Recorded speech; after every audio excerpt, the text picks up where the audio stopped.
पिछले एपिसोड में आपने देखा कि बेला और निवेश के एक बहुत प्यारा सा बच्चा होता है जिसका नाम वो राज रखते हैं। निवेश राज का मन बहलाने के लिए उसे एक लव स्टोरी सुनाता है जो एक नागिन और नेवले की कहानी होती है। कहानी में चित्रा नाम की नागिन अपना स्वयंवर रचाती है जिसमें नक्श नाम का नेवला भी भाग लेने आता है और चित्रा एक नेवले को वहां देखकर उसे कैद कर देती है। अब देखिए आगे की कहानी।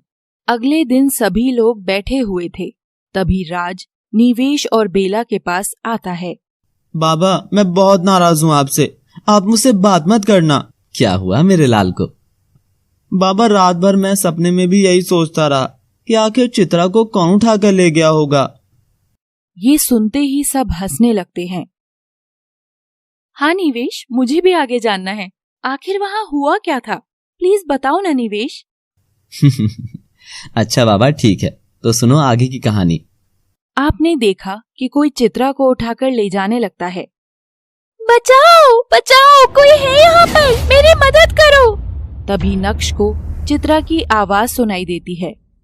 अरे, ये आवाज तो महल के पीछे से आ रही है, शायद राजकुमारी खतरे में है। और नक्श जल्दी से उस जगह जाता है मगर वहां उसको चित्रा नहीं मिलती। तभी नक्श की नजर नीचे पड़ी पायल पर पड़ती है। अरे, ये पायल तो चित्रा की लगती है। और तभी उसकी नजर दीवार पर भी पड़ती है जिस पर कुछ लिखा था और नक्श उसे पढ़ता है। वो मुझे उठा ले गया है।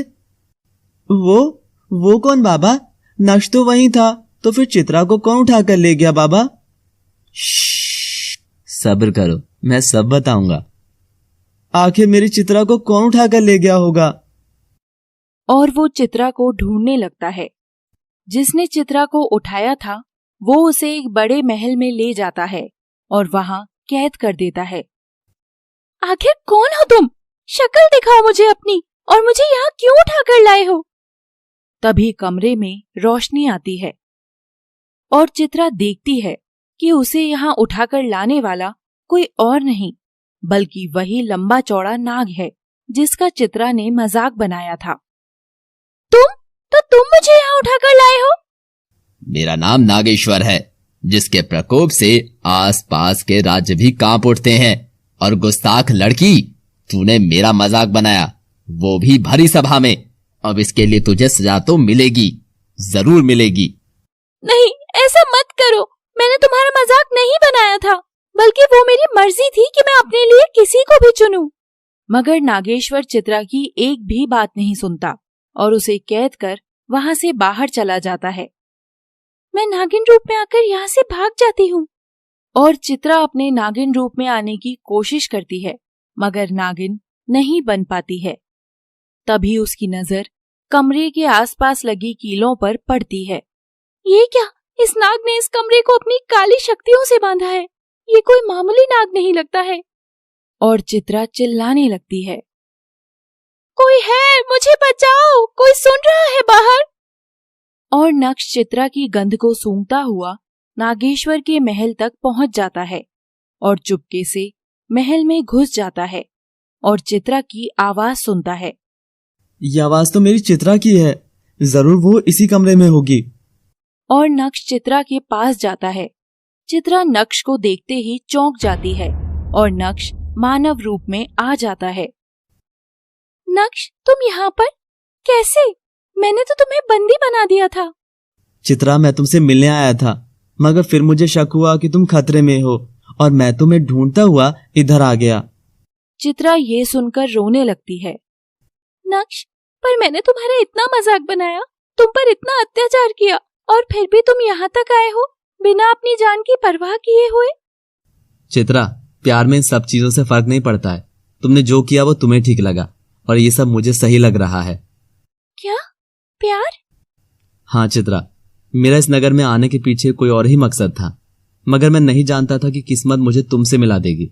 जब मैंने तुम्हें पहली बार नदी के पास देखा था, उसी वक्त मुझे तुमसे प्रेम हो गया था मेरी चित्रा। और ये सुनते ही चित्रा रोते हुए नक्श को गले लगा लेती है और नक्श भी चित्रा के सिर को चूम लेता है। मगर जैसे ही दोनों करीब आते हैं चित्रा के शरीर में अचानक से जलन होने लगती है। आह! नक्श, ये क्या हो रहा है मेरे साथ? मेरा शरीर क्यों जल रहा है? निवेश, ये क्या हुआ उस बेचारी चित्रा को? स्वामी, मुझे तो लगता है उस बेचारी चित्रा को भी मेरे वाला श्राप मिला होगा कि एक नागिन और नेवला पास नहीं जा सकते हैं। वाह रे मेरा फिल्मी परिवार, अब आगे की कहानी सुनो। रुको चित्रा, मैं अभी कुछ करता हूँ। और नक्श अपने सिर पर हाथ रखकर कुछ मंत्र बोलता है और तुरंत मुट्ठी बंद कर लेता है और उस मुट्ठी को चित्रा के चेहरे पर स्पर्श कराता है और चित्रा का शरीर जलना बंद हो जाता है। नक्श, ये तुमने क्या किया अभी? सब बताऊंगा, पहले यहाँ से निकलना जरूरी है। और नक्श चित्रा को लेकर वहां से बाहर निकलने ही वाला था कि तभी कमरे का दरवाजा खुलता है और दोनों देखते हैं कि सामने नागेश्वर खड़ा था, जिसकी आंखें गुस्से से लाल थी और वो शैतानी हंसी हंस रहा था। हा, तो तुम आ ही गए यहाँ, आखिर मेरी चाल कामयाब हो ही गई। नागेश्वर, चित्रा को जाने दो, इन सब में इसका कोई दोष नहीं है। क्या तुम दोनों एक दूसरे को जानते हो? आखिर तुम दोनों हो कौन और मेरे पीछे क्यों पड़े हो? इस घमंडी राजकुमारी को तो अब मैं अपनी दासी बनाकर रखूंगा। यहाँ से अब कोई भी नहीं जाएगा। नक्श, तुम यहाँ से भाग जाओ। नागेश्वर बहुत खतरनाक है और मेरे पास भी मेरी शक्तियाँ नहीं है। तुम भी एक मामूली से नेवले हो, वो तुम्हें कुचल देगा। नक्श और नागेश्वर आमने सामने होते हैं। मेरी वो चीज मुझे वापस दो। नहीं, मैं मर भी जाऊंगा तो भी मैं तुम्हें वो वापस नहीं दूंगा। और नक्श अपनी पूंछ की मदद से वहां जोरदार हवा का झोंका लाता है, जिसकी वजह से नागेश्वर को कुछ दिखाई नहीं देता। और नक्श नागेश्वर को चकमा देकर चित्रा को लेकर दूसरी जगह छिप जाता है। आखिर यहाँ ये सब क्या हो रहा है? कोई मुझे बताएगा? चित्रा, नागेश्वर के बाबा बहुत महान नाग थे, जिन्हें वरदान में नागमणि मिली थी। मगर जितने महान नागेश्वर के बाबा थे, नागेश्वर के इरादे उतने ही खराब थे। नागेश्वर को पता था कि उसके बाबा के पास नागमणि है, जिसे वो हासिल करना चाहता था। और एक दिन, बाबा, मैं हमारे नगर के साथ साथ आसपास के सभी लोगों की सेवा करना चाहता हूँ। ये सुनते ही उसके बाबा खुश होते हैं। शाबाश बेटा, मगर उसके लिए मुझे शक्तिशाली होना होगा। मगर कैसे? और नागेश्वर भावुक होने का झूठा नाटक करता है। ये देखकर नागेश्वर के बाबा उसे अपनी नागमणि सौंप देते हैं। ये लो बेटा, नागमणि की मदद से तुम सबका कल्याण कर सकोगे। बस फिर क्या था, नागेश्वर को जो चाहिए था वो उसे मिल चुका था। और उस दिन से नागों की इस नगरी के काले दिन शुरू हो गए। नागेश्वर ने नागमणि की शक्तियों पर काला जादू करना शुरू कर दिया और उसका गलत इस्तेमाल करने लगा। एक दिन नागेश्वर के बाबा को ये पता चल गया और उन्होंने नागेश्वर से अपनी नागमणि वापस छीन ली, जो नागेश्वर से बर्दाश्त नहीं हुआ और उसने अपने बाबा को मार डाला। मगर इतना सब तुम कैसे जानते हो? और अगर नागेश्वर के बाबा ने वो नागमणि वापस ले ली थी तो वो तुमसे क्यों मांग रहा है? चित्रा, नागेश्वर के बाबा के पास एक सेवक काम करता था, जो दिन रात उनकी सेवा करता था। वो कोई और नहीं था, मैं था। उस दिन जब बाबा नागेश्वर के वार से घायल हो गए थे, तब मैं उनके कमरे में गया और मैंने उनको उस हाल में देखा। बाबा, मैं अभी किसी को बुलाकर लाता हूँ। नहीं बेटा, जाने से पहले मैं तुम्हें मेरी ये अमानत देना चाहता हूँ। इसे किसी भी कीमत पर तुम उस दुष्ट नागेश्वर के हाथ मत लगने देना और यहाँ से दूर भाग जाओ, वो आने ही वाला होगा। और बाबा ने वो नागमणि मुझे सौंप दी। मगर मैं जैसे ही वहाँ से भागने लगा, नागेश्वर ने मुझे देख लिया और उसे पता चल गया कि मणि मेरे पास है। तब से वो मेरे पीछे पड़ा है। उस दिन वो तुम्हारे स्वयंवर में तुम्हारे लिए नहीं बल्कि मेरे लिए आया था। और तुम नक्श, तुम वहाँ किसके लिए आए थे? मैं सिर्फ तुम्हारे लिए आया था चित्रा।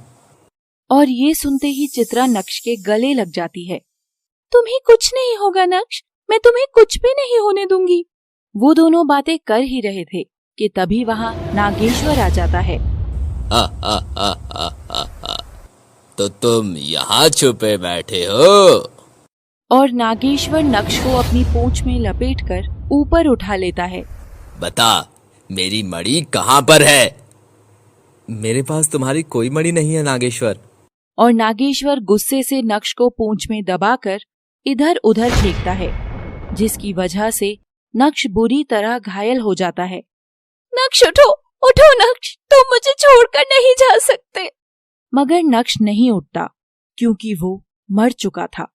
नक्श का मानव शरीर नेवले में बदल जाता है और नागेश्वर क्रोध में चित्रा का हाथ पकड़कर उसे घसीटकर बाहर ले जाने लगता है।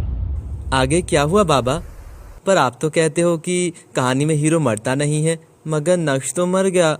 उधर बेला भी रोने लगती है। अभी कहानी बाकी है मेरे बच्चे।